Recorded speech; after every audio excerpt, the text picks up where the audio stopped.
warahmatullahi wabarakatuh. Bayangkan dunia kita tanpa adab. Orang menjerit, tiada hormat menghormati, tiada kasih sayang, gelap, sunyi dan kosong. Tetapi Allah kurniakan kita cahaya, iaitu junjungan besar kita Nabi Muhammad SAW.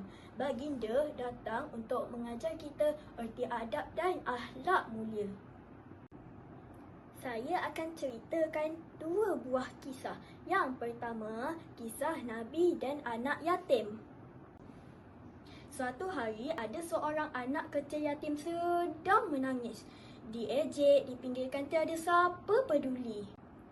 Tetapi Nabi Muhammad SAW mendekati anak itu, menyapukan air matanya dan berkata dengan penuh kasih sayang, "Tidak sukakah kalau aku menjadi ayahmu dan Aisyah menjadi ibumu?" Bayangkan betapa mulianya hati baginda. Dia tidak membiarkan sesiapa pun merasa sendirian. Kisah yang kedua ialah kisah Sayyidina Umar Al-Khattab. Beliau terkenal dengan tegas, tetapi hatinya sangat lembut. Pada suatu malam, Umar menyamar berjalan-jalan di lorong kota. Tiba-tiba, Umar terdengar tangisan kanak-kanak. Rupa-rupanya seorang ibu miskin sedang memasak batu di dalam periuk kerana tiada makanan. Sayyidina Umar segera pulang, memikul guni gandum di atas bahunya dan memasak untuk mereka.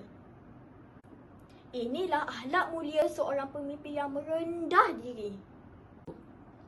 Rakan-rakan yang saya kasihi, adab bukan sekadar tunduk memberi salam, tetapi ia juga menjaga tutur kata, menghormati ibu bapa, menyayangi kawan-kawan dan membantu sesiapa sahaja. Bayangkan kalau semua orang ada akhlak mulia, dunia ini akan menjadi seperti taman yang penuh bunga, indah dipandang, tenang dirasa. Ingatlah, adab dan akhlak mulia ialah cermin diri kita. Kalau cermin itu bersih, indahlah bayangan kita. Mari kita contohi Nabi Muhammad SAW dan para sahabat. Hiduplah dengan senyuman, berbicaralah dengan sopan dan berbuat kebaikan walau sekecil mana pun. Kerana akhlak mulia tidak pernah pudar, malah akan terus dikenang sepanjang zaman.